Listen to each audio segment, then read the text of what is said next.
looking like Michael Strahan. You been on that liquor too. I can tell you been Oh, on I that do have liquor. some drinks. I'm sorry. He said Michael's right. Yeah. Everybody, we are. Let me apologize now. He had margarita before this. Yeah. I can tell you all that liquor. Yeah, I know somebody's been on that liquor. Yeah, I can tell. It's all good though. It's all good. Everybody, we are live again. Dynasty Beer Search for Huru. Thank you so much for joining us.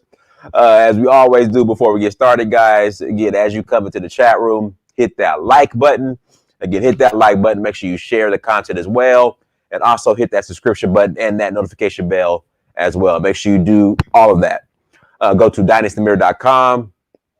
Again, go to dynastymirror.com. While you're there, make sure you get your merchandise. Make sure you grab your books. Also, tours coming up April 21st to the 30th. We will be in Sierra Leone April 21st to the 30th. Hit me up. Go to dynastymirror.com. Send me a message. I'm actually in Sierra Leone right now. Tonight is my last night. Then I am heading to Gambia. Then from Gambia, I'm going to Senegal. Then I head back to America. Then I'll be back again first week of January. Hopefully, I'm going to go to Nigeria, but their COVID protocols is kind of, Mark, for me to come to South Africa, like what's the COVID protocols right now? Like, do you have to take a test before you arrive, or do they monitor you once you're there for 14 days? Like, how's it work? Yeah, actually, right now, they relaxed it, but keep in mind that these guys did a wonderful job getting that COVID under control, and they're still battling with it. So we're still under a level of lockdown where masks are compulsory, your hands being washed. You still have to what else? Do the contact tracing, so you constantly give their stuff. But right now, it's open for international travel. So those that are coming from like non-high risk countries can come into come in like normal. People that, like, for example, America, that are high risk right now, they have to do a COVID test and have a negative COVID test 72 hours prior to departure from the U.S. Yeah, that's how it is coming to Sierra Leone. You have to take a COVID test. No more than 72 hours from departure. Yeah, so that's how it was. That's how it is here in America. And then what else, guys? Patreon. Become a monthly Patreon. Patreon.com. Search for Uhuru.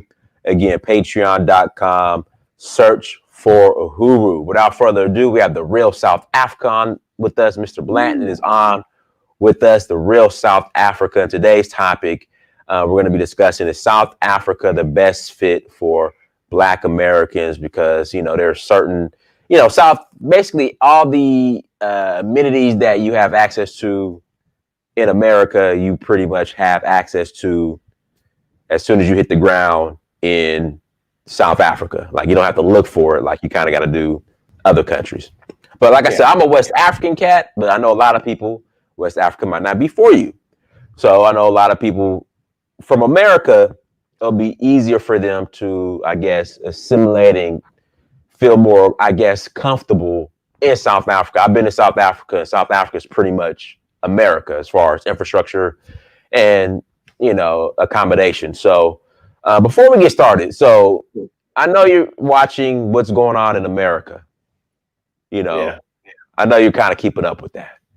So it's just, Mark, I think something sinister. Again, I don't want to put on my tinfoil kufi, but I'm going to put on my tinfoil kufi. Okay. I know you kind of worked with government. I know there might be some G classified information you might be able to share but can't share. But we're not gonna hold you. No, we're not gonna make you. We're not gonna do the Chinese torture on you to make you. Tell us what's going on. All right. So number one. So I live in Atlanta. Tyler Perry was giving out turkeys last week. The line was 3 miles long for the turkeys. Okay. They're shutting down restaurants again in LA County. And you got people just like, look, we're losing our jobs. We're going to lose our businesses. Mark, what's going on from the outside looking in? Like, what do you think is going on? Like, something's not right. Wow, that's a very, very, very, very loaded question. I think things are changing in the U.S. the establishment can't keep a lid on everything anymore. And I think that the minorities, all the minorities that are in the United States, not just the Black people that are in the United States, are kind of saying, hey, you know, we're not going to take it anymore. Unfortunately, the majority own the store right now, and that's why you're seeing people that are actually struggling. You got the Congress and the Congress, but Senate, but the Congress and the Senate can't come up with a stimulus package to keep people afloat and so forth, because I think they're playing a long game. This is going to be a long game. I would also say too that, you know, it's great that our celebrities, you know, come out and do great, wonderful things and so forth. But I think it's even beyond that, in my opinion. So I would say, like, yeah, for example, go ahead. Like, for example, you're saying to yourself, you know, you're a West African cat. I'm glad you're a West African cat. I wish, and if anybody get an opportunity to get out of the country, when I say get out, meaning at least form a relationship somewhere else, so you'll have some options, because our people are sitting back with no options. The only option they got is, just like you just said, sitting there in line for 3 hours waiting for Tyler Perry to give you not 3 hours, 3 miles. Excuse me, 3 miles. 3 miles long, yeah. Yeah, 3 miles waiting for a turkey. You know, things are going bad. You know, California is like the 7th largest economy in the world if it was by itself. And people are struggling. You know, the rich people are going to continue to get rich. They're going to stay rich. And like I said, we're the product. We're the one that's going to go into these Best Buys and buy all the gear. We're the ones that's going to, you know, keep all that going. And at the way I see it, you know, we ain't going to get no love for that. So they really don't. I'm going to say they personally, it's a long game and they don't care. You know, I kind of remember that one time, what's his name? Kanye West said when, you know, Katrina was flying over, and he just said it. He said they don't care. That's what I see from the outside perspective. And the biggest reason I say that is because I have something to compare it to. I'm here in South Africa. COVID is ravaging the world. The numbers started rising back here in March, and the government kind of cared a little bit. And there are those who suffered. There are those who, I mean, these are people in poverty, but they wore their masks and they helped. Everybody did their part because the government here cared. And at the end of the day, guess what? We're doing okay right now. We just came from a nice restaurant. They're not talking about closing it. People are back at work. You know, it was a little difficult. So I think in the U.S., I just think they don't care anymore.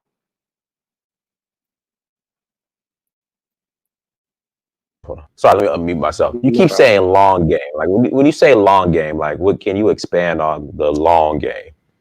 Okay, let me just use my story. And you probably have a story as well. And there are those that are just like us that have a story. I didn't come here I didn't get fed up last week and say, oh, you know what, tomorrow I'm moving to Africa and that's it.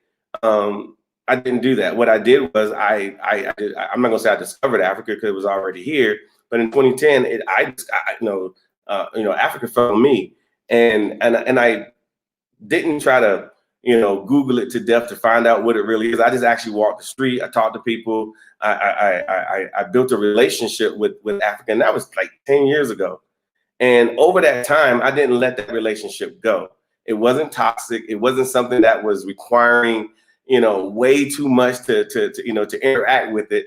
It was actually, as we would like to say, it was a good relationship. So I kept it. And then at the same time, I was looking at the relationship I had in the U.S. You know, according to the most people, I mean, I'm doing the most. I got the best jobs. I've owned the biggest businesses. I've done all these different things. So you should just stay here. But I found out that those things were very, very toxic. And I'm being kind. It wasn't easy at all. And then there are those that say, well, you must know how to do business or run business. And I will laugh. We can have that conversation. But at the end of the day, the long game is go to Africa. The cost of living is different everywhere, but your peace is very important. Spend time, spend a week, 2 weeks at a time, 3 weeks somewhere over the years. And trust me, over that period of time, you will get more comfortable with being in Africa, especially being African American, than you will be in the United States. And you grew up there. You went to high school there. Your family's there. Eventually, you will start feeling more comfortable. And I say this to say, we get a lot of calls. We get a lot of people wanting to come to Africa. A lot of people are frustrated because they didn't do their due diligence before. Now, all of a sudden, they want to come, which is fine. And we want to start that process. But you got to understand it's a process. Let's see here. So, you also brought up, you talked about the long game, but it's just, and you brought up, like our people, them just being very comfortable in America and thinking there's no other opportunity or they can't see themselves anywhere outside of America. And not only that, they like brag and boast about it.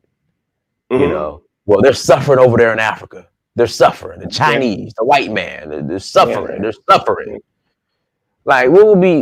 And I'm just thinking, like, we got to think on an international level because something's not right. Like, I mean, my antennas are really up now. Like, they're really up now. Like, for those who just are comfortable and don't see anything outside of America and think America is just the end game, like, what would be your response to that, especially with what's going on right now? Like, I'm looking at everything's shutting back down. There's no stimulus bill. When I saw that 3 mile long line for a turkey, I'm like, okay, why don't you just go to Kroger and buy a turkey? Unless something is special about these turkeys. Yeah.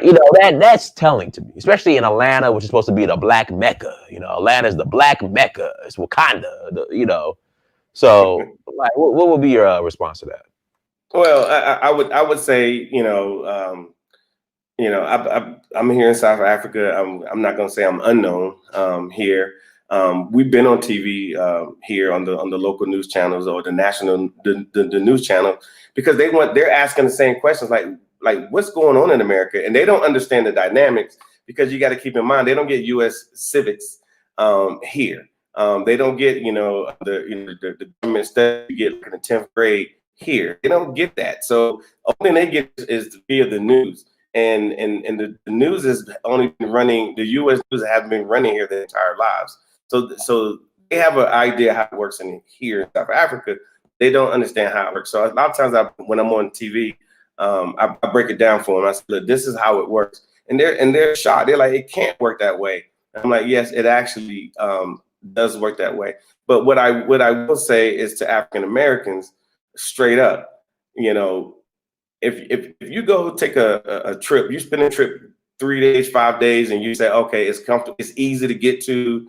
I'm going to Mexico. I'm going to sit on the beach in Cancun. Okay, you do that. At the end of the day, what are you going to get out of it? Really, like, what are you really going to get out of it? Nothing. You're just going to went down there. You drunk some drinks that you could have got here probably for less, and so forth. But I would say start now building a relationship with Africa. Like I said, I don't care which country. I would love for you to come to South Africa. I'd love to, show you, host you, let you meet the people, start learning what Ubuntu means, things along those lines. But if you end up in the Congo, my thumb is up. If you end up in Angola, my thumb is up. You need to start building a relationship with Africa. So when things do go bad, things start going sideways, at least you can say, you know what, I'm gonna call my people over in this city in Africa and be there. They will welcome you. So that's why I say, don't, like where I come from. I'm coming from North Carolina. Here's the migration. When you're young, you're like I'm from Fayetteville, North Carolina. So you move from Fayetteville, you move to Raleigh. And then you move from Raleigh, you move to Greensboro. Then you leave from Greensboro, you move to Charlotte. By that time, you're about 40 years old. And then you're like, well, I'm real progressive. I'll move to Atlanta. So now all my friends live in Atlanta. Most of them. When it could have been, forming a relationship with somewhere in Africa, even if it's Sierra Leone, they could form a relationship and then they can get comfortable and then they can come and do commerce, business. You can do whatever you want in Africa, but it's kind of hard to do that in the U.S.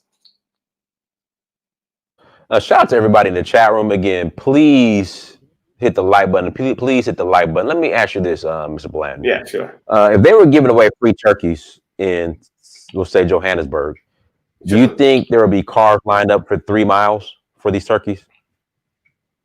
No, I would say they would probably be like, okay, turkey. I mean, they know turkeys. It's not nothing special about a turkey. Honestly, I've been in most of the major restaurants. I rarely see turkey on the menu. Now, if you're giving out some kind of beef or you're giving out some lamb, then yeah, they'll probably line up for that. But turkey's not nothing that's something that's special. So so cars be lined up for 3 miles for free beef, for free lamb. You think in Johannesburg or? I would say no, because it's readily available. Food is everywhere. Like for example, when I drive from here to Limpopo, that's an hour drive. I'm probably see 10,000 cows alongside, and farms. I'm going to see farmland. Food is readily available here, so there's no need to line up for stuff. I know it's funny, like when you're dealing with like a proper South African and you start talking about processed food, they start laughing. Like, why would you eat processed food? Because there's you see your food all the time, so there's no need to have a line. I knew I grew up in the U.S. I rarely saw a farm ever, and I've traveled the entire country. Here, there's farms. I mean, there's farmers and farms everywhere, and it's not just white farmers. They're here too, but there's also black farmers as well. But we don't talk about that. Yeah, you're right. We don't talk about what's called the black farmers. And so, guys, again, hit that like button, guys. Please hit that like button. All right, so South Africa, you got to tell people your story for people that don't, who are new and might not have heard your story. But if you want to briefly get into the story and why South Africa. Okay. The short version of it is, again, I wasn't an Africa cat. I was in the military. I was in Germany twice for a total of 5 years. I've traveled. I went all throughout Europe. I went everywhere but Africa. I was like, I'm not going to Africa for what? Because the same reasons why most people don't come now. And then I was U.S. Secret Service for a while. In 2010, we had the World Cup. Joe Biden, he was the vice president of the United States, and people didn't want to come, but they were like, oh well, Mark, he's a black guy, he can go. Okay, so they put me on the list, and I was like, okay, fine, I'll go. And I got down here, and I can be totally honest with you. I got off the plane, and from the moment I got off the plane, they were like, hey, brother, welcome, brother. Probably the same way in Sierra Leone, in other parts of Africa. And what I saw, I literally could not believe what I was seeing. I mean, I'm seeing big buildings. I'm seeing black people doing the most. I'm talking about like doing very well for themselves. And then so I started going back and forth, visiting, because I made friends and I kept visiting. And it got to the point to where I was like, you know what? Here I am. I'm killing myself in my business. I'm working 7 days a week, 12 hours a day in my business. We're making good money, but there's a lot of overhead when you run a business properly. And those who run businesses know that the federal tax man is coming all the time, and not to include the state man and your other taxes that are affiliated with it. So it's a grind. But yeah, I just came here and of course I brought my wife. Fell in love with Africa simply because they treated us well, and we felt better as a human being. We felt better. And so we decided in 2018, 2018, we sold our company. And we hightailed it out of the U.S. before all the COVID, and we set up shop here in South Africa. Keep in mind that it wasn't like we just got up and left. We had friends. We knew where we were going. We spent enough time here. We built that relationship. So that's my story. What's the importance of building the relationship before you actually go? I think that's key, because a lot of people aren't doing that. And then they get to a certain country in Africa, and then they are like upset and failing and getting scammed. So what's the importance of building that relationship before you go? Well, like in the US, everything is based off your resume. I do this, I do that. I'm a project manager, and I got my master's in this and that. Okay, great. That plays very well in the United States. It really does. Here, you can have all those things, but people aren't asking about it. When you mention it, they're like, no, we want to know about you. We want to know what kind of person you are. We want to know, can I trust you with our culture? They want to know about you, and they want to share. And are you willing to accept you know, the culture that you landed in. You know, you must, like, for example, you know, people think, you know, South Africa is Joburg, you know, Durban and Cape Town. But like this, like, I know I'm going to a village. Everybody here in Joburg, a lot of them come from villages. Like their whole dream, and I'm gonna say dream, but their whole goal is to move to Joburg to work a corporate position. I've heard that a few times. But a lot of these people come, a lot of South Africans come from villages. And the villages is exactly what you think it is. There's no roads, there's no water. When I say no water, they got to go get it and bring it. And it's cool. That's where grandma lives. And that's, you know, but we're going to go there. We definitely are looking forward to going to a village. We're going to one in the province of Limpopo in an area called Venda. We're going there over the holiday because I want to experience what it's like being there. So building that relationship is taking yourself out of your comfort zone, going to see how they live. And when I say they, I'm going to say us at this point because we've been here so long. And we can have a deeper understanding of the people that I'm talking to. They want to get to understand you, but you need to try to reach forward and try to understand them as well. And so that's what I mean by building that relationship, because once you do that, I mean, you're in. Once you understand the cultures and you can, you know, maybe not understand the language, but you understand what they're doing. And unfortunately, a lot of African Americans don't realize, especially here in South Africa, a lot of the culture is similar to ours. They might call it something else. It might come with a different connotation, but ultimately it's the same in a lot of ways. Guys, make sure you hit that like button again. Hit that like button. Shout out to Zaranwia Dayin. Best fit is subjective. Well, that's why I put a question mark at the end. Just go and see. Shout out to Real South Africa for showing us opportunities to live well in South Africa. So if you can go in and explain what you guys do, what the Real South Africa does in South Africa. Okay, well, this is what we do. Obviously, we have a YouTube channel, so we have plenty videos on there of us and me and my wife and others just having some adventures around South Africa, going to different locations, talking to South Africa. I mean, just a plethora of stuff. So you can go to our channel, The Real South Africa, to get a real deep understanding of what we do here. But what we try to do, we try to be that conduit to South Africa.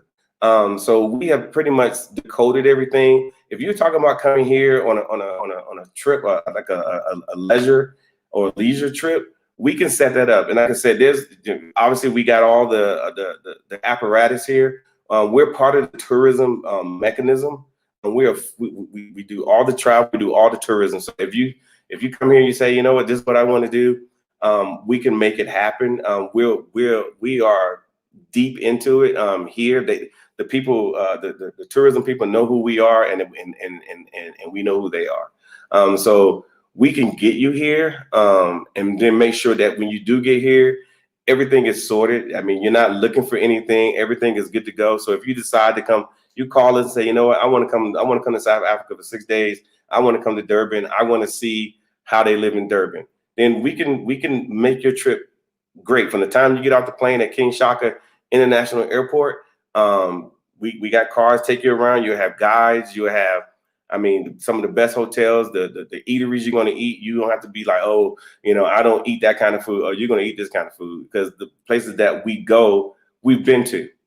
We go everywhere. Me and my wife, we go everywhere.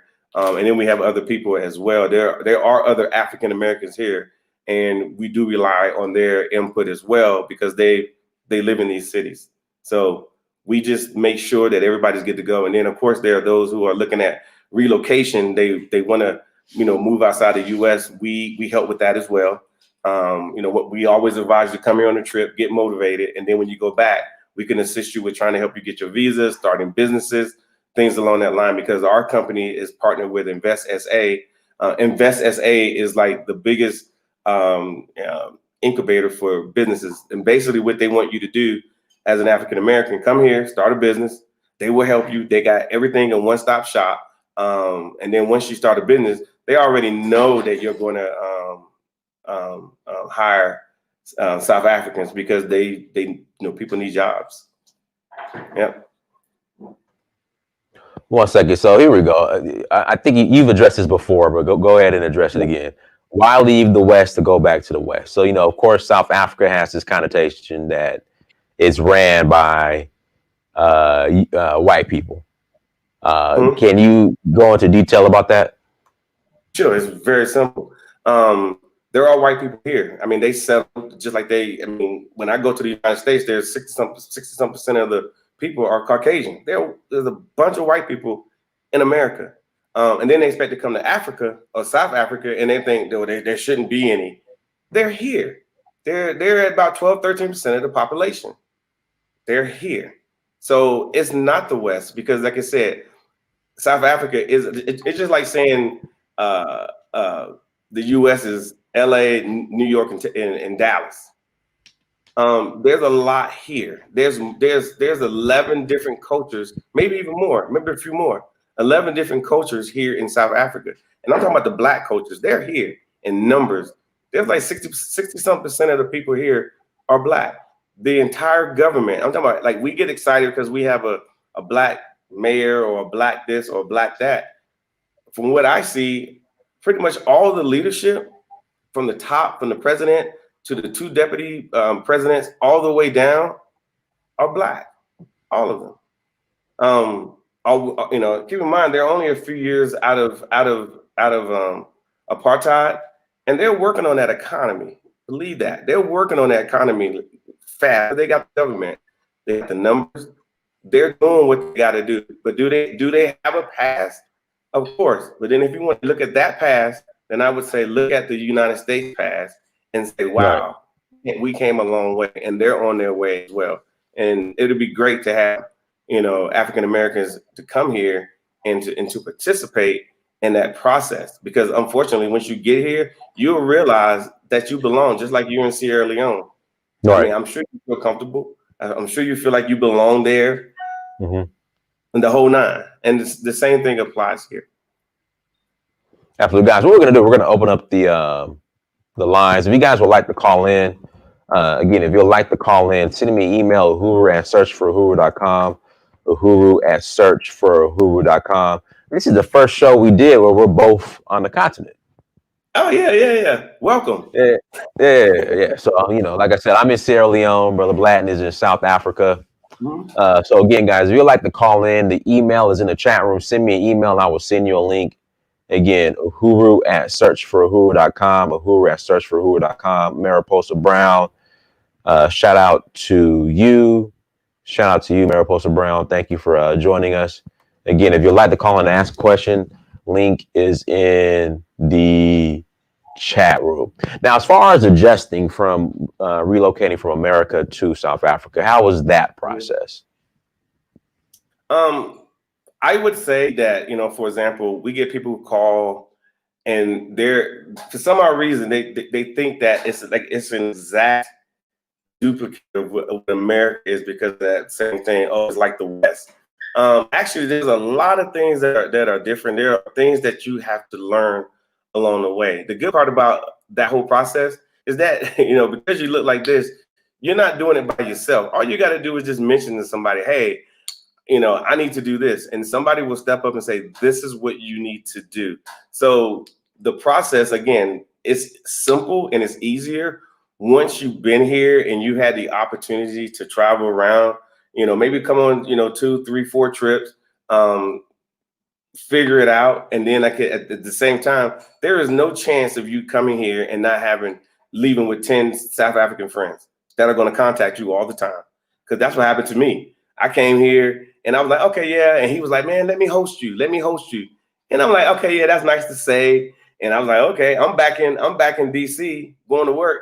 And he kept emailing me and sending me messages on my phone. Hey, when you coming, when you bring your family. So I did. So every time you come, you're just going to expand your friend base. It's not like people you went to high school with. It's not people you went to college with. It's not people you work with, went to church with. These are people that are going to meet you simply because I'm going to say Mbutu, but they're going to meet you simply because everybody's social, everybody's friendly, and everybody's trying to help everyone. That's what I've noticed. So the transition, it could be smooth if you visit and maybe leave some of that US stuff behind and figure out what they do and accept the help when it's given. That's probably about the best advice I can give you. Somebody said when you're walking through Mandela Mall, you would think that you're in New York City because of all the Popeye's chicken being sold. There is Popeye's chicken here. There's Popeye's chicken. Yeah, but you know what's crazy? Like when I come to Africa, like I'm not trying to eat American. Like I want to eat the local, like South African food. Like I don't. But here's the problem. Here's the problem. All of our channels, pretty much all of like ABC, CBS, all the channels, the HBOs, the Showtimes, every channel everything that you're watching in the US, they're watching it over here. Right? Now, are we watching their channels? If I said, are you watching SABC 1, 2, or 3?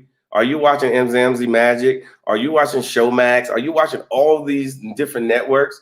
And there's several more.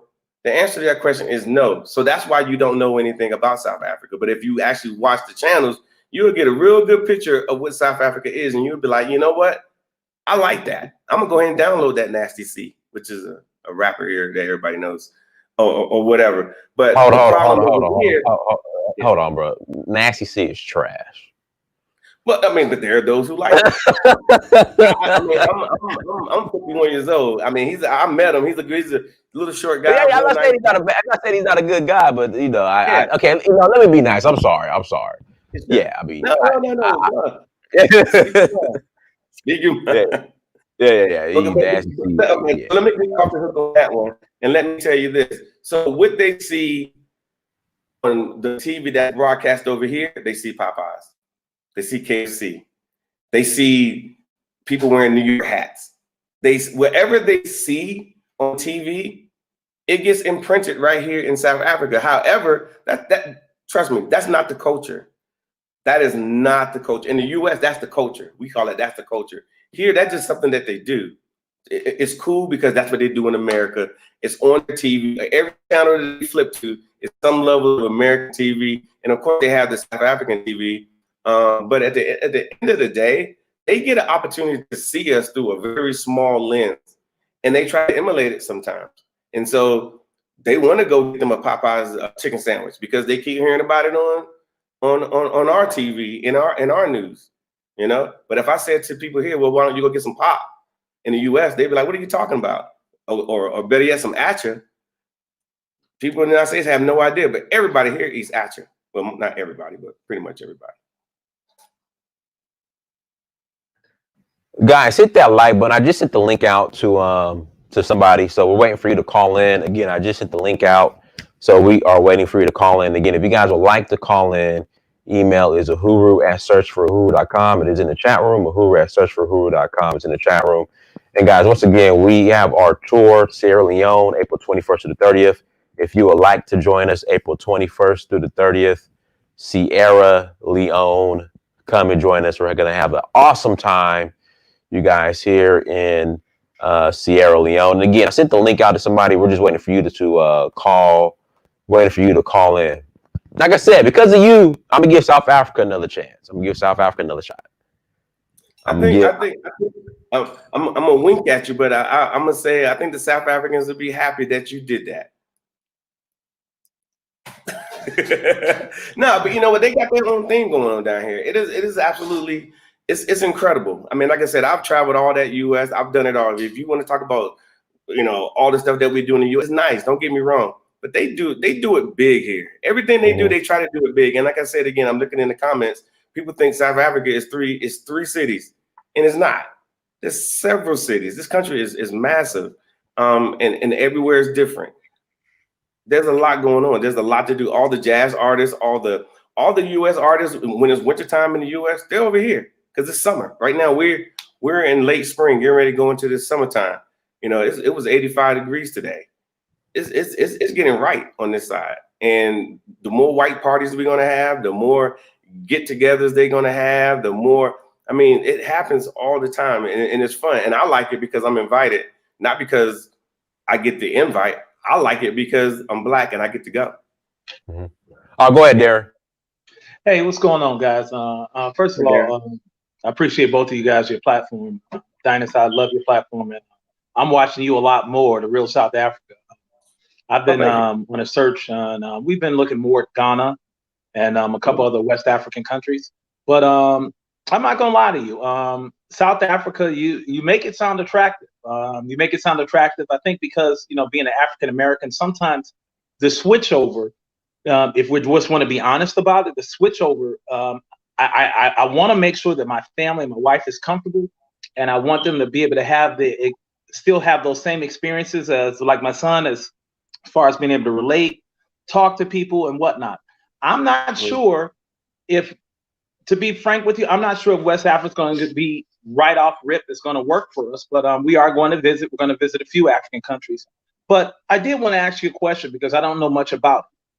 As far as okay, I'll tell you flat out, we're probably considered your more middle class income. We're both business owners, but we make a pretty good income. What kind of money do we need to live there? I mean, I don't have to live. I'm not the type that has to live rich. I want to just keep it real. I can tell. I know a lot of professionals. You and your wife are obviously professionals. You probably make really good money. Had a great savings.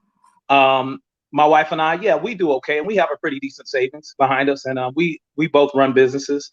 Now, my business was not an online business, but I'm starting to work more with my wife now, who runs a hair care company that does very well here in the United States, very well, and she's ranked up there with a lot of the big players, and getting bigger as we go.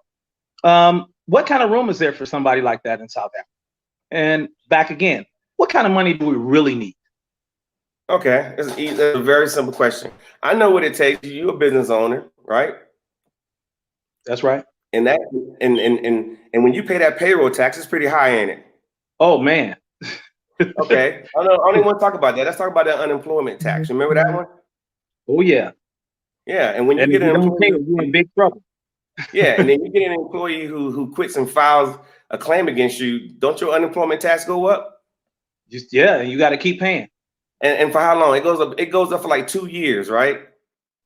Yeah, close to 2 years. It kind of depends on the state and how long the person will work for you. But that's about right. 2 years. Yeah. And if they end up working for someone else and they end up working for you, then you ultimately got to pay a part of their unemployment. It's a mess. My point, so I'm proving so many points to you that at the end of the day, the cost of living in America is very expensive. And I understand people want to, hey, I want to get to that six figure. Once I get to that six figure, I'm going to be set. And I know for me, I was making six figures working for the government plus, and not just me, not including my wife. She was doing the exact same thing. And I can tell you it's difficult. And then when we switched to starting a business, we was like, okay, now we're going to be set. And we were very, very successful, at least, to the point to where we were able to, go through the whole due diligence process and sell it. And I'm just being honest with you. At the end of the day, when we was doing that, it was stressful. We put a lot of man hours into our company, and that was for 10 years, 10 full years. With that being said, I wouldn't want to pay another accountant their rate, because it's like hiring a lawyer every time you got to go talk to them. As you know, as a business owner, it gets very expensive. What I'm trying to say to you is that here, I'm not saying some of those things don't exist, but this is the wild, wild west, meaning that a lot of businesses that can be here aren't even here. Let me give you a quick example. I get because of people know who we are, I get pitched a deal for a laundromat. Outside company, they're trying to open up in Africa. Obviously, South Africa is the hub, and they're like, hey, you know what? We got this thing called a laundromat that and I know what a laundromat is. We both know what a laundromat is. South Africans don't have laundromats. I'm just using the one thing. They don't have laundromats. What you do is I'm tell you what I do. I'm gonna tell you what I do. Do I wash my clothes? No. But see, Mark, in Africa, you can hire somebody for cheap to come pick up your clothes, wash them, and bring them back. True. Exactly. I like that. And as you said, it's cheap. Pretty much everything that you're going to do on this side is cheap. And when I say cheap, It's not cheap labor, not cheap work. It's just that's what the market bears here in South Africa. Now, when you start comparing it to the United States of America, it's go get some. I had a person who came once a week to come clean our house. She was expensive, and if I wanted her to wash clothes, it was even more. And you know, the way I saw it as a business owner, if I wasn't spending my time doing menial tasks, I can do the big tasks. I could do the $200 hour task. And, you know, that's a business tip. That's what people should be doing. The small things you shouldn't be worried about. You should be doing the big stuff. My point is, if it's a family of 4, I can honestly say you can live let me see, you probably need to make about in the US, especially in Northern Virginia, probably about minimum $150,000 a year to live okay. And that's your family. Yeah, I can imagine. Yeah, it's perfect about that. You can do the same thing for 50,000. You can do the same thing for 50,000, 50 US, and live well, live very well. So living here now, I'm from where Dynas is. I'm here in Atlanta. I'm in Stone Mountain, Georgia, and you know, here, yeah, you know, we live in the modest over $200,000 house, close to 300, but we don't really work. We work a lot of hours. We work a lot of hours for ourselves, just like most of them. Hey, if I can interject, Bland, a $300,000 house in Stone Mountain, he has about a city block in Stone Mountain. Hey, at least 4,000 square feet. If he has a $300,000 house in Stone Mountain, he's at least 400,000 square feet. Yeah, well, it's not quite that big, but it's about 3,000 square feet. So it is big. But we don't need anything that big anymore, first of all. So we're downsizing because there's only 3 of us now. My 10-year-old son and my wife and I, and my daughters are grown and gone. Yeah. So first of all, we're looking at downsizing. And I mean, and to be frank with you, we own our house. We're free and clear. We don't owe anybody. We can sell and walk away, and probably have a little more savings than the average African American in the United States. So, you know, traveling and going someplace different is probably not going to be as difficult for us as we've found for some. But and then of course, like I said, we have a business, and I was telling my wife, I said I could consider us. You know, we sell black hair care products for women. And my wife is a scientist.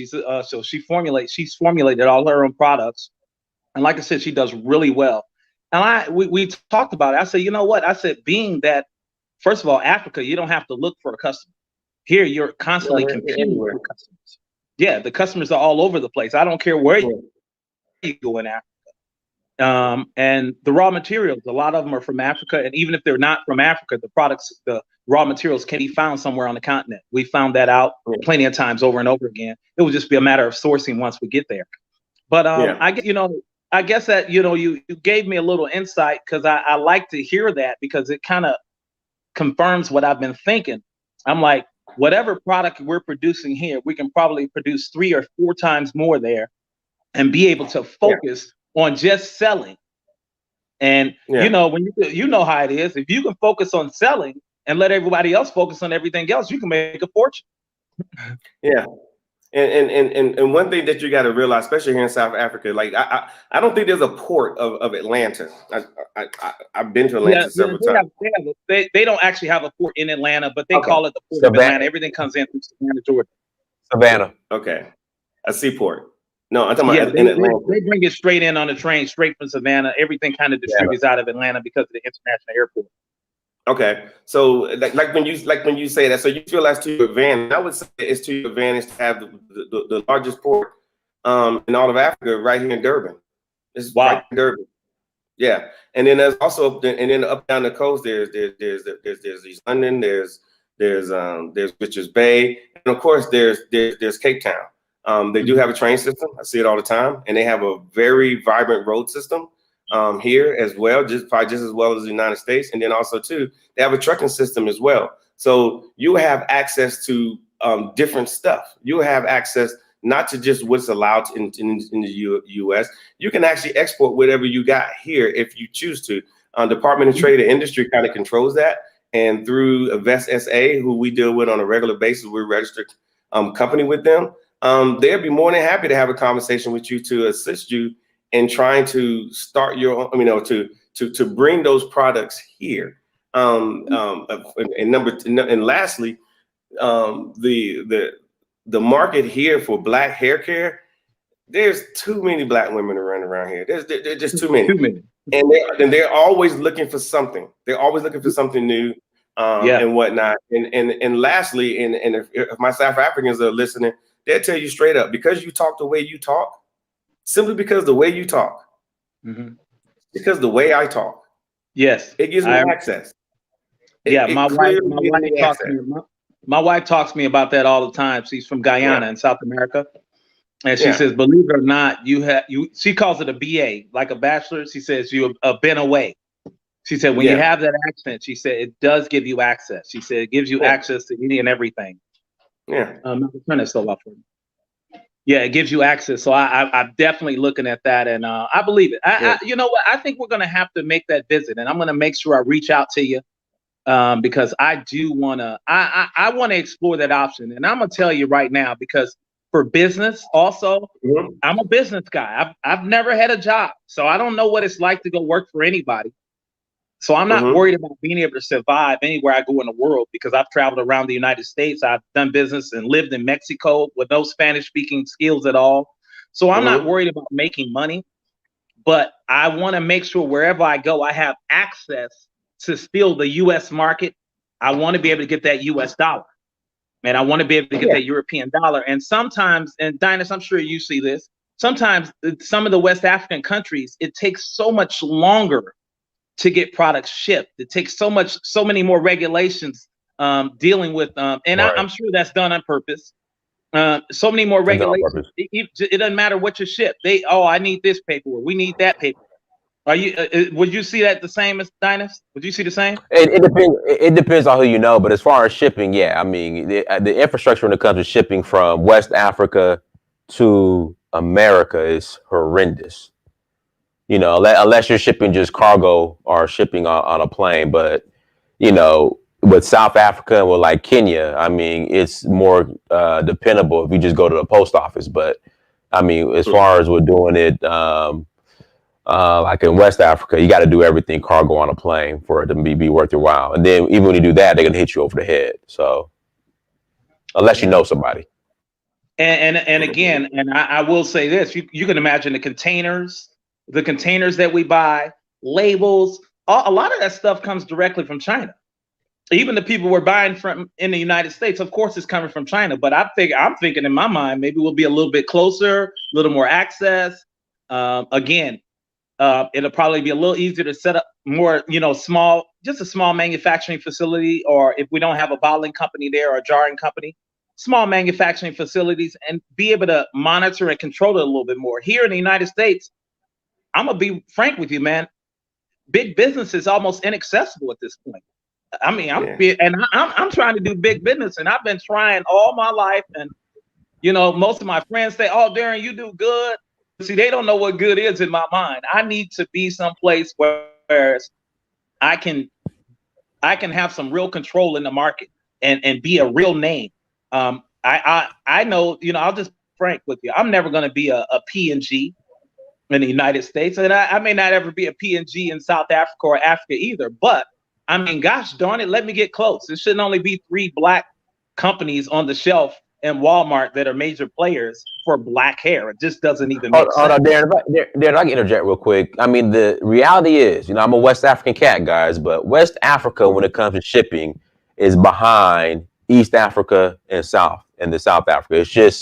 It's the reality. It's just the truth. Like, it's behind East Africa and South Africa. West Africa is. Now, depending on who you know, what kind of contacts you have, as far as, if you're dealing like with cargo or containers or whatnot, it's a little bit different. But just shipping just your average items or whatnot, or trying to find a cheaper rate, affordable rate. I mean, by far, East Africa and South Africa is definitely, it is weird because West Africa is closer, but it's more expensive than shipping from East Africa or South Africa. But at the same time, with actually, that's for all of Africa with AGOA.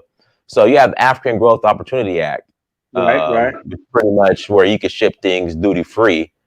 I think either tax-free or duty-free, something like that, business-wise, from America to Africa. So you do have that as well. But still, I mean, East Africa and South Africa by far is, more, as far as shipping, I mean, it's by far killing West Africa right now. And I'm sure that's not an accident, because there's no reason why you can't ship just as quickly from West Africa. And if we can continue, and when I say we, I'm talking about Americans, if they can continue to make it difficult and only the big players are doing the major shipping with their own airplanes, you're not going to be, it's just too hard to ship shea butter on airplanes by the pallet load. But then you got the big companies like P&G who are somehow walking out with pallets of shea butter, but they're walking out with it on their own cargo plane. So they got to deal with some big car company that we just, the average guy just can't do. And then they come here and process it and put it into every product and sell it to black people. But it's pretty clear the game, and that is a game. I would say again, you're going to need in some ways you're going to need a lot of support, especially from corporate. Here the local government, the municipalities, like for example, like around Kemp Park. I'm here in South Africa, in Johannesburg. That's the manufacturing base, and it's the manufacturing base simply because the airport is right there. Old Tambo Airport is right there. So if you're talking about making something, doing something, or whatever, it doesn't take long to marshal help to get people who are skilled enough to get it done, and whatnot. And everybody knows who's running a business for any length of time. Labor costs is the most expensive stuff. It's more than your commercial property. People think getting a commercial property is like renting an apartment. No, not even close. So no. You got a storefront. Yeah, because that's hard. But your biggest expense is labor. But when your labor cost is cut down, to like 10% of what you normally can do, you can actually get a lot done. Yeah, see, these are things that I know. You got an average person here who's making 8,000 Rand a month, which is pretty decent. It's okay, 9,000 Rand a month, which I think comes out to roughly about $500-600. And they're happily working for you. But then in the US, you're going to pay somebody $2,000 to $2,500 to do the same job.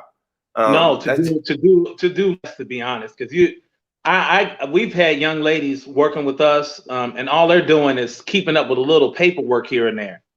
And they need $2,000 to $2,500 a month, and then you still have to let them go because they're not qualified to you to earn $2,500 a month. So your return on investment isn't.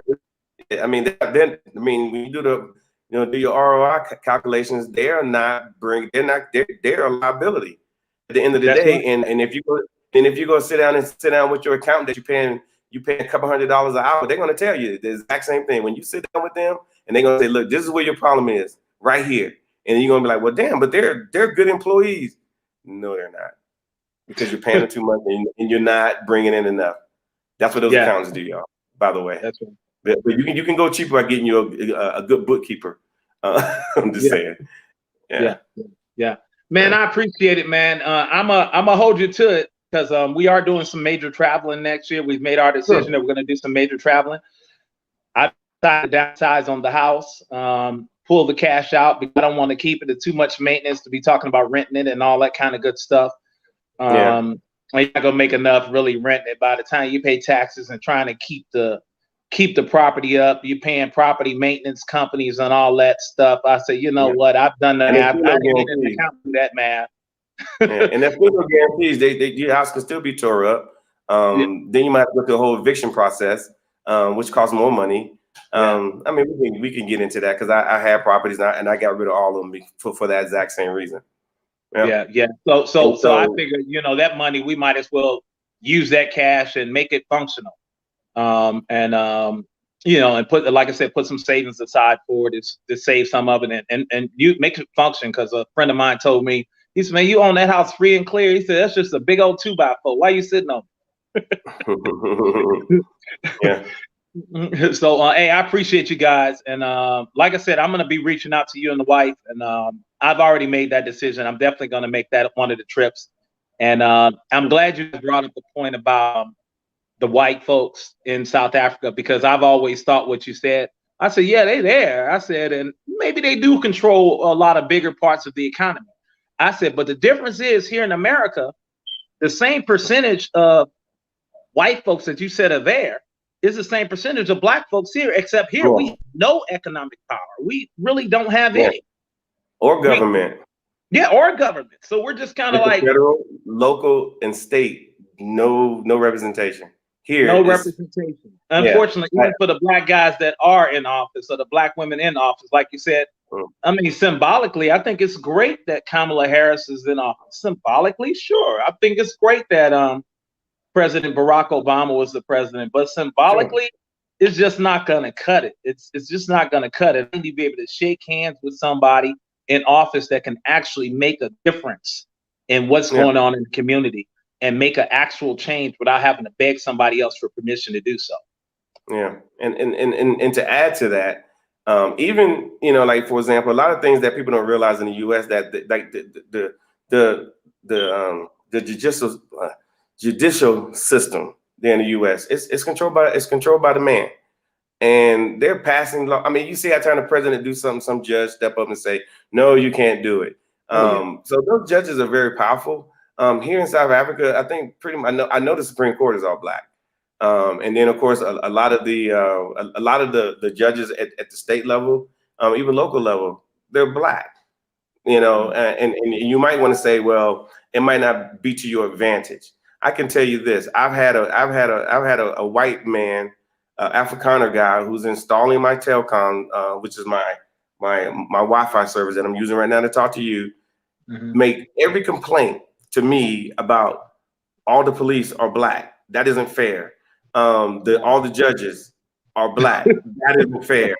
I don't have any representation. And he sat right here in my house, and he went from top to bottom how, as a white guy, he doesn't have any representation, and he doesn't feel that it's fair. And he's upset because if something happens to him, 10 times out of 10, a black policeman is going to knock on his door and ask him, "How can I help you?" And he's fearful of that. He's extremely fearful of that. And that's what he sat right here in my house and explained this to me. And he felt he can talk to me that way. Not say talk to me bad. He was just being honest.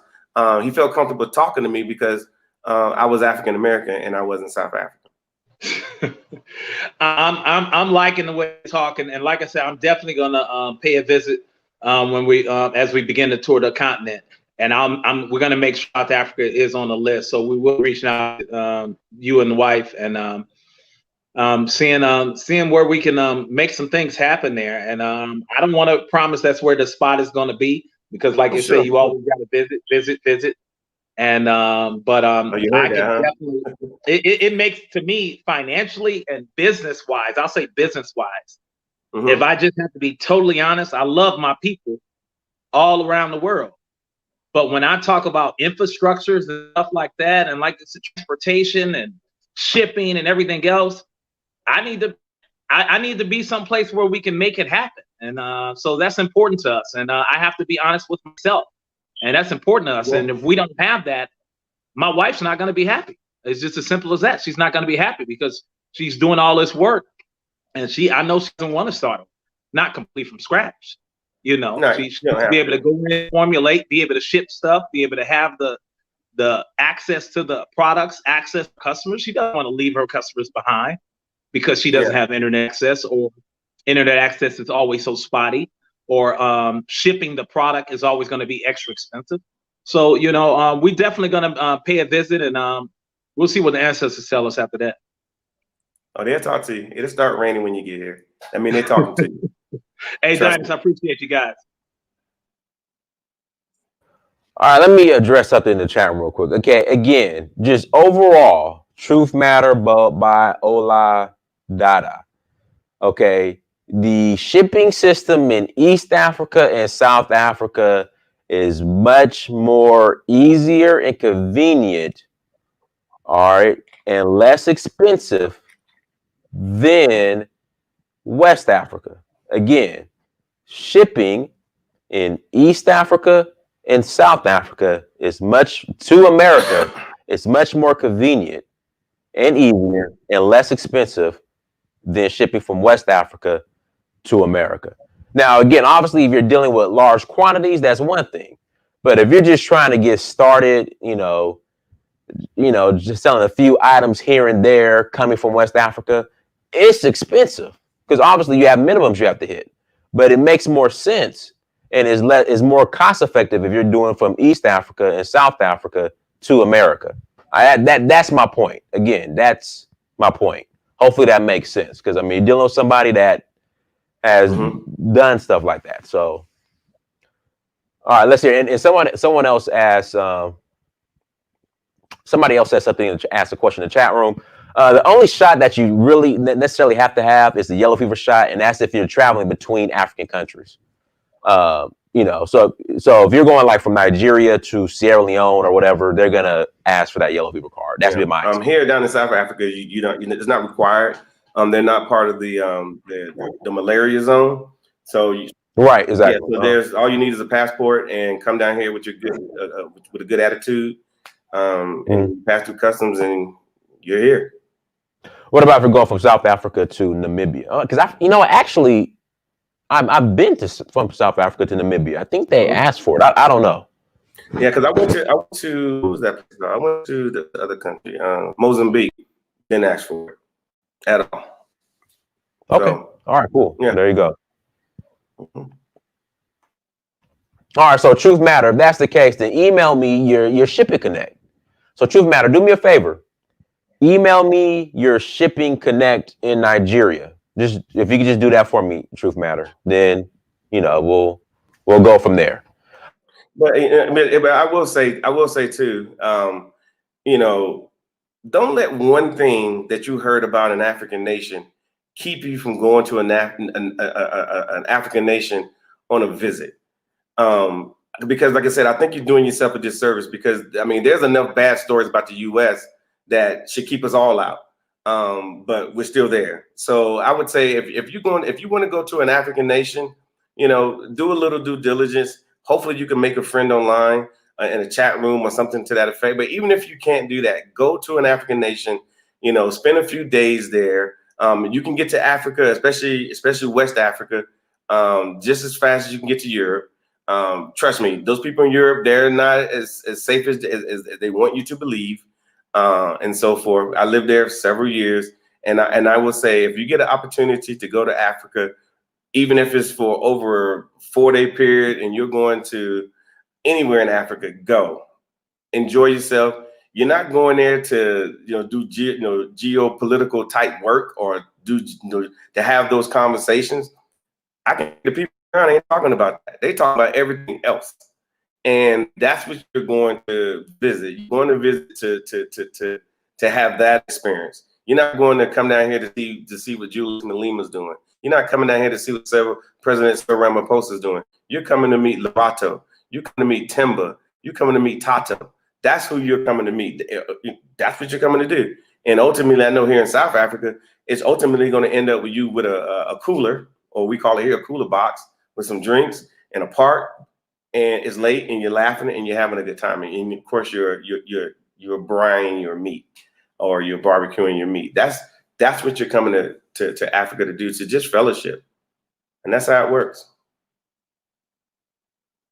Okay, Sugar Boss, I see you trying to come in, but your devices are connecting. Yeah, you got to connect your mic and your cam before you come in. So that's the technical difficulties on your end.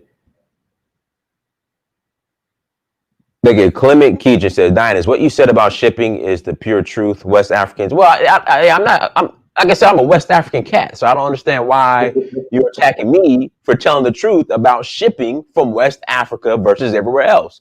Yeah, I don't understand why you're mad. It's just, again, it's easier to ship from East Africa and South Africa to America than West Africa. It's what it is.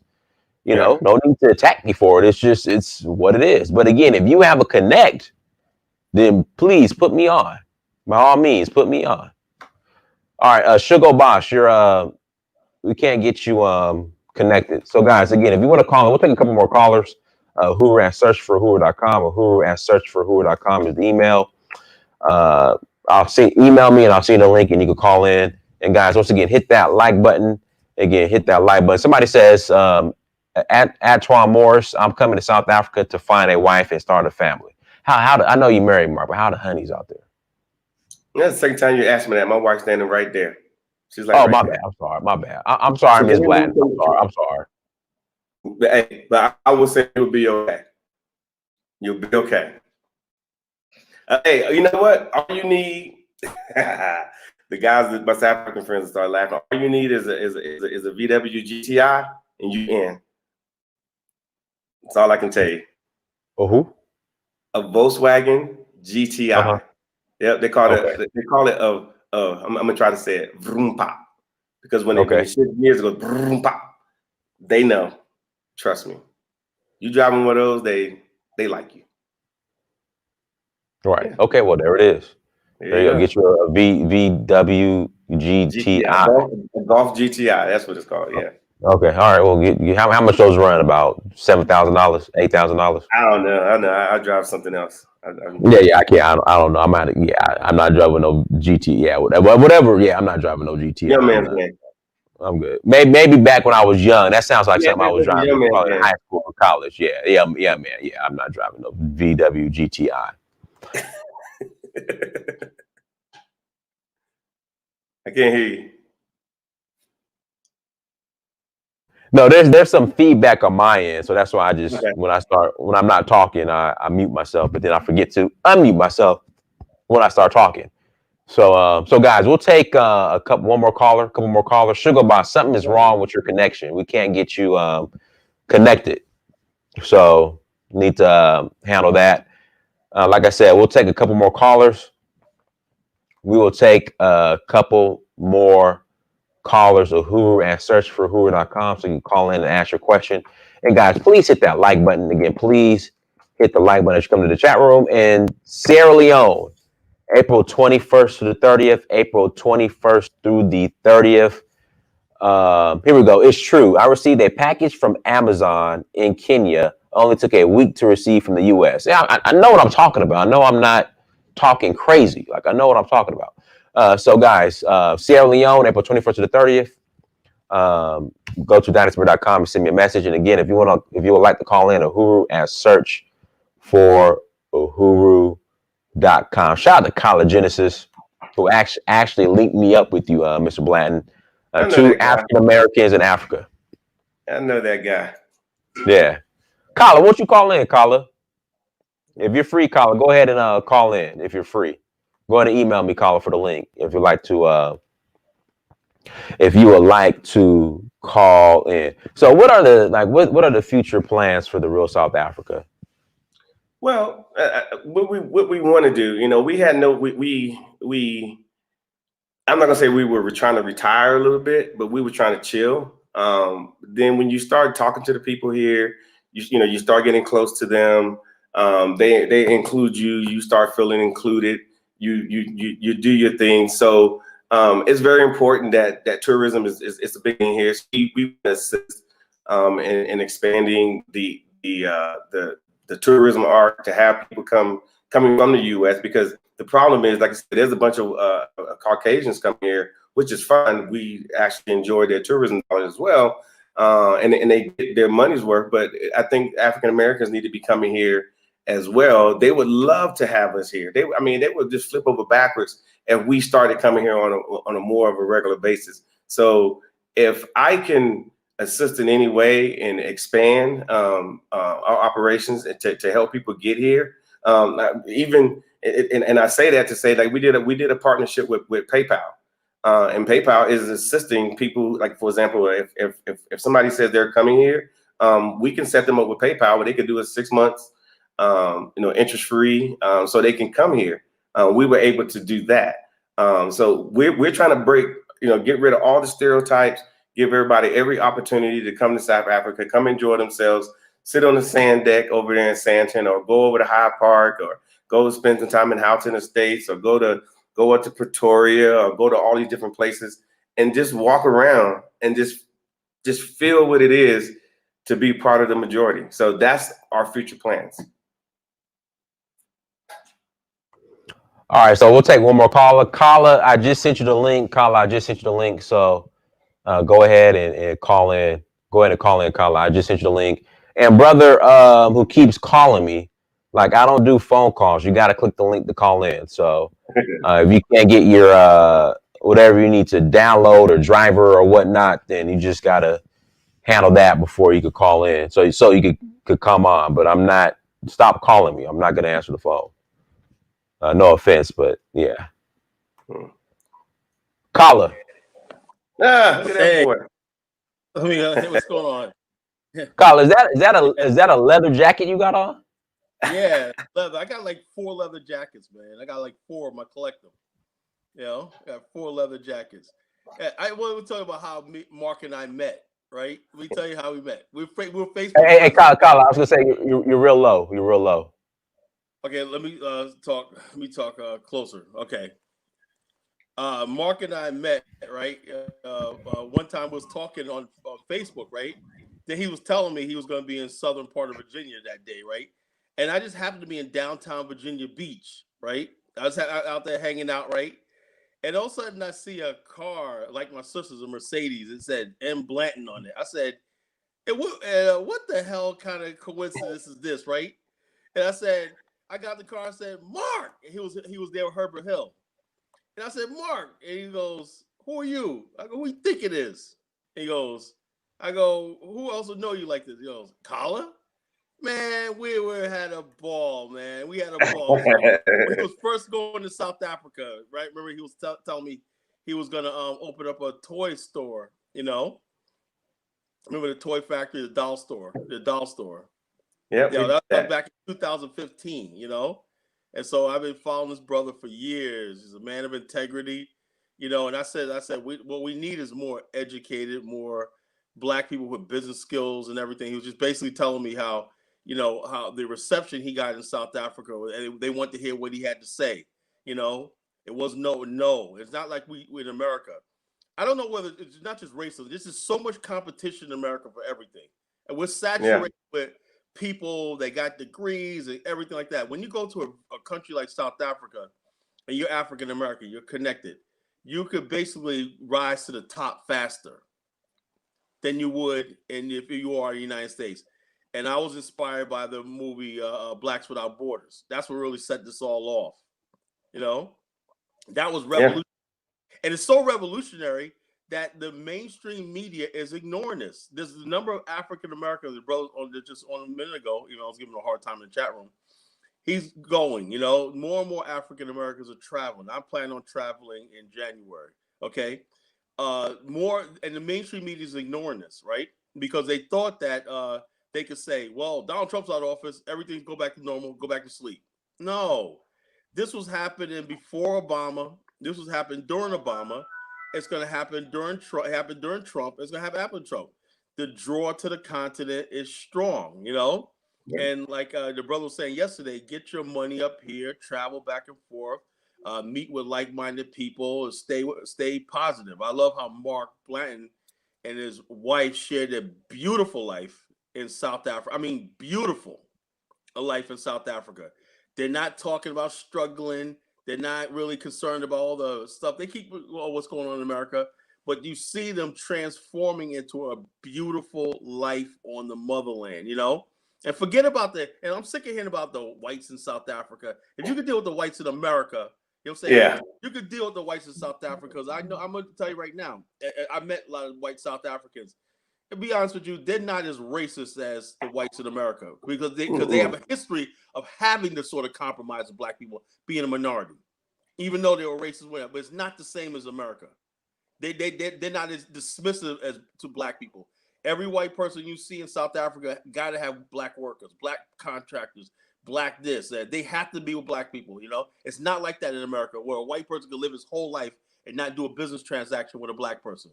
So don't give me that crap about trying to compare the two. You got whites and South. That's not the same thing. You're in Africa. You're the majority on the continent. So that's what I wanted to say. Yep. And let me echo that. You know, like for example, here you are, you're a white person. You want to build a house. You want to do something. They have to interact with the municipality, the government. They got to get approval. A lot of times they have to get approval for a lot of stuff, and sometimes they get disapproved. And I'm not going to say it's fair sometimes, but they same fairness that we don't get.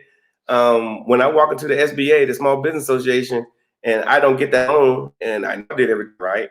That happens here with South Africans, white South Africans, and they are. I can honestly tell you.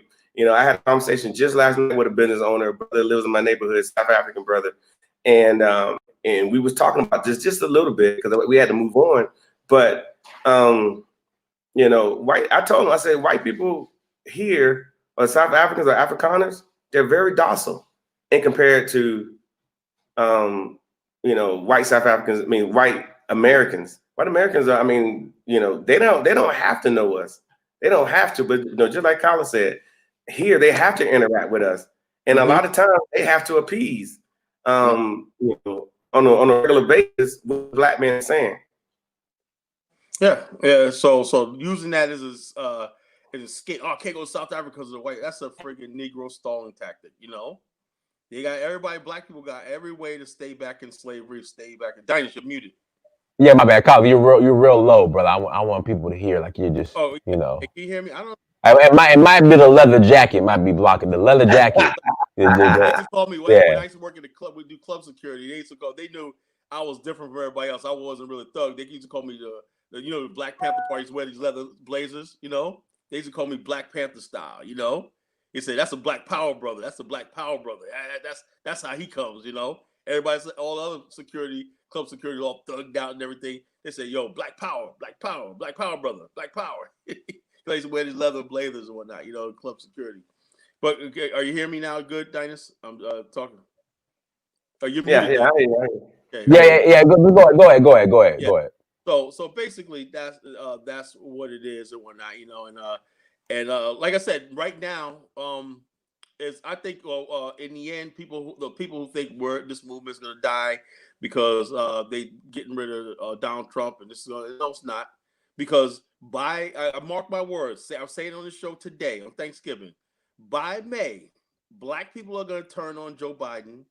They're going to turn on all these people. They're going to start saying, where are reparations at? There's actually people who put down loans on cars thinking their reparations check is coming. You know, you got people out there thinking all this stuff like this. You know, Negroes. They think the light bill is not going to be paid, have to be paid. They think their student loans going to be forgiven. They're thinking all this stuff like this. Like, yeah, we have to do nothing no more and everything. You know, Biden, Trump's out of office. You just made the biggest mistake of your head. All Trump did was give us some time, right? Because Trump left Africa alone. I don't know what the Biden administration plan is for Africa, but I do know that China's coming in collecting debts in countries like Zambia, right? If China has this power over the Bidens and Biden's pro-China, that means China's going to have a free hand in Southeast Asia. They're going to have a free hand in Africa. Nothing's going to check them. There's no check. There's no balance there, you know? So that's why one thing we have to look forward to. The only thing Africa save Africa is Black America and the black slave descendants and the Black diaspora coming back and using these platforms like this and spreading our message and everything. Let them know that yes, we are a global people. We're not. We're since the world's going global, so are we. You know, so are we. We're going to encapsulate what's going on in Africa, what's going on in Black America. You know, so that's pretty much what I wanted to say. So, all right, cool, Brother Kala. Cool, thank you for joining us on this Turkey Day. And see that's why you got in that leather jacket. You went to your family. That's the leather jacket you wear on Thanksgiving Day. I was on my way out the door. You know, when you caught me, said I had the imperial robes of Prince Dynasty Kala call in. So I had to do my way out the door. You know? Get some turkey. Yeah, you know what I'm saying? I'm kind of hungry. Yeah. I'm ready to hit. You know? Oh, cool. But you brothers have a happy Thanksgiving, whatever we're celebrating, whatever it is, just be happy. I'm proud of both of you, bro. 2 African Americans in Africa communicating to an African American in America. You know, this is, yeah, and we keep this up, man. You know, there's no stopping us, man. I saw the beautiful pictures from Freetown.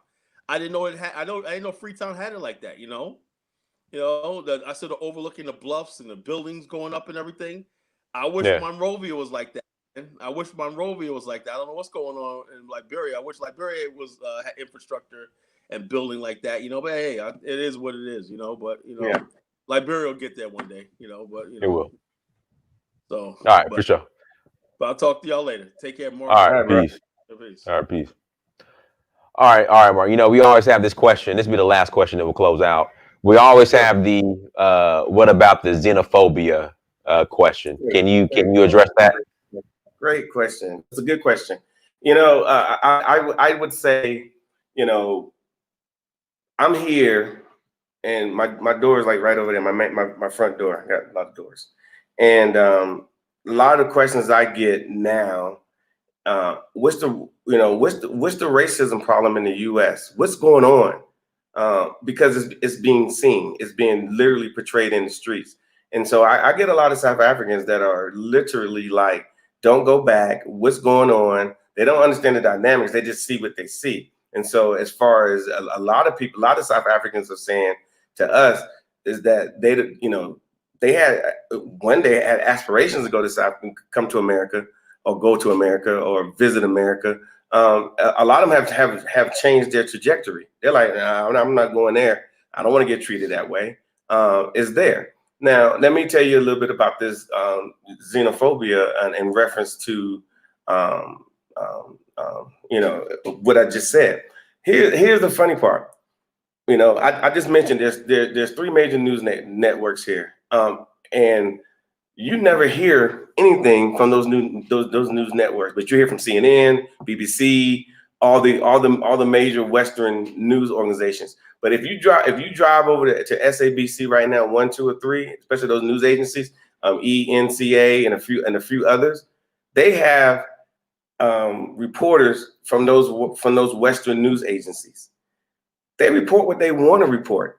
They report what they want to report. For example, in Soweto, they literally just did a whole They blocked all the streets because they were having issues with the taxis, and the taxi drivers wasn't getting heard. They felt like they wasn't getting heard, so they blocked all that off. And that was major here, but you never heard about that in the United States. But it really sells when they talk about a xenophobic attack. They do. And I'm not going to sit here and say it doesn't happen, but you got to understand, it's not just South Africans here. Everybody's here. Everybody's here. Everybody from most African nations are here. Not just African Americans. I'm talking about from other African nations. And I'm not going to sit here and say that they don't have issues because of the language, because of the culture issues, because of a lot of issues. No different than LA gangs. They got issues. Or they used to back in the 80s. And some of you guys are not old enough. But they used to talk about that all the time on the TV. Like black people couldn't get along. Black people were getting along in Los Angeles. It's just they was having issues with the gangs. My point is that do xenophobic, we call it xenophobic attacks, do they happen? Yes. Do they happen for the reasons why the white man say they happen? No. There's just a lot of differences between the black people here. And sometimes, not all the time, sometimes, there's a flare up. Things happen. There's not. I would say this, just like in the U.S. The Proud Boys or the KKK, they go around and particularly are looking to hurt and injure black and brown people. Do you have black people here intentionally riding around trying to get other black people? The answer to that question is no. So it do exist. They categorize it as a xenophobic attack because this guy's Nigerian, this guy's South African. They had some cultural differences. They fought in the street. 4 or 5 people got into a fight, and then all of a sudden the white media hears it and they say, "Oh, there's a xenophobic attack. Be careful." And then of course the other part of that is, from a tourism perspective, they don't want you coming down here. They don't want you coming down. All they got to do is say xenophobic attack, and black people start coming, white people start showing up. It's just that simple. They don't want you down here because it is nice. It's beautiful. They don't want us collaborating. They don't want us to work together. They don't want us to fellowship, or as somebody said earlier, I'm coming to get my wife. They don't want you to do that. And so they know what they got to say. Xenophobic attack, And what do? We sit here and we talk about a xenophobic attack. That's what I see. But I've never seen it.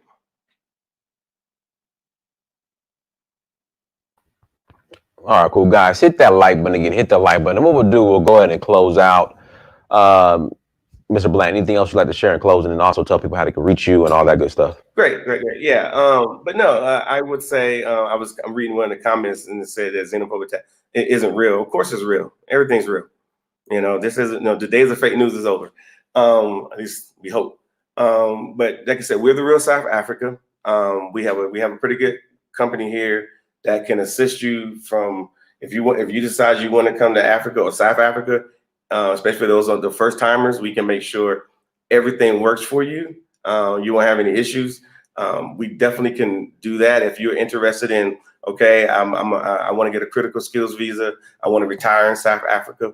We do have a program through our visa services. We got immigration specialists that work with us to assist you in getting your visa. Obviously, it's a business, so it's a paid service. But I got the price down as about as low as we can do because I want to give an opportunity for African Americans to come here and work. Well, hold on, Mark. You charge it for services. You charge it for services. You really don't want Black Americans over there. You charge it for services. It's supposed to be free because Okay. No, okay. Let me tell you the difference. You can call it. You know what? There's about 20 white companies here in South Africa that will charge you lawyer fees for the exact same thing. Lawyer fees. So you can say, hey, I'm not gonna go with Mark, but I do want to get my critical skills visa. So then you go online, you do a Google search because we all like Google. You put up a company integrate, and then you give them a call, you send them an email, and you tell them what you want, and then they're gonna say, okay, this is how much it costs. And I guarantee you it's gonna be twice as much. I was able to find people who are sympathetic to our calls and would take less than minimum to do the exact same work. That's what being on the ground full time gets you. We're here full time, so I can find people who when I sit down with them and say, hey, this is what we're trying to do, be like, oh, well, yeah, I can help you, but I nobody works for free, nobody. But you're supposed to work for free. You're supposed to see you ain't a real Pan-African. You ain't real. Right. You charge people. Because you charge people. You don't do it for free, brother.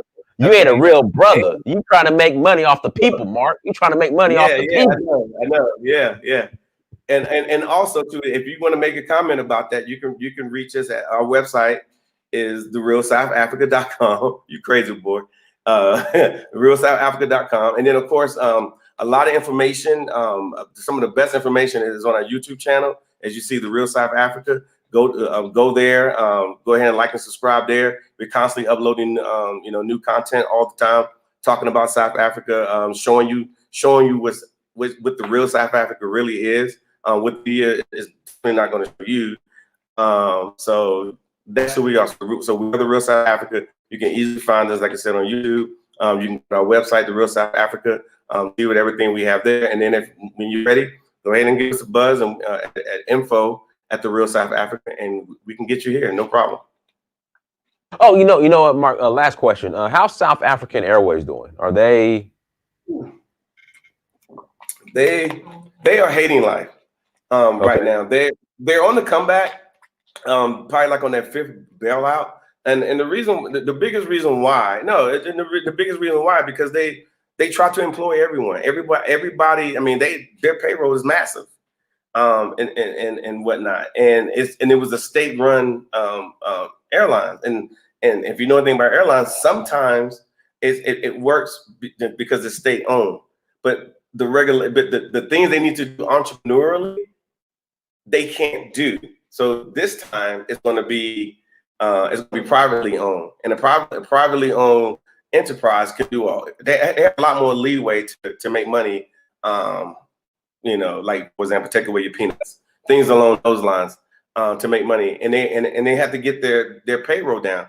But I mean, pretty much everybody, a lot of people work for South African Airways. And so that was their biggest problem. Their payroll was just too heavy.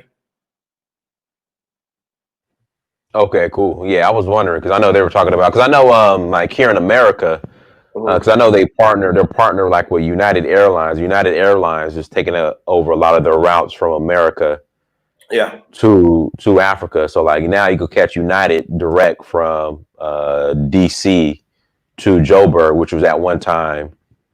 I guess it's I think it still is South Africa Airways route, but I know United is starting to pick up a lot of direct to Africa routes. So that's all what we're hearing here is that South African Airways is going to get restructured, but then it's going to be a privately owned airline. It's going to be run like a business versus a government agency. Government agency, not good. Private industry, good. And that's what they're planning on doing. Somebody said, what's SABC cover up? I don't know. Yeah, okay. Somebody put that in the chat room. Yeah, SABC is South African Broadcasting Channel. It's the TV. Okay. Oh, okay, got you. Okay. All right, cool. So everyone, thank you so much for joining. Again, like, share, subscribe. Make sure you check out the Real South Africa. Go subscribe to their YouTube page as well. Until next time, family, Dynasty Mirror Search for Huru.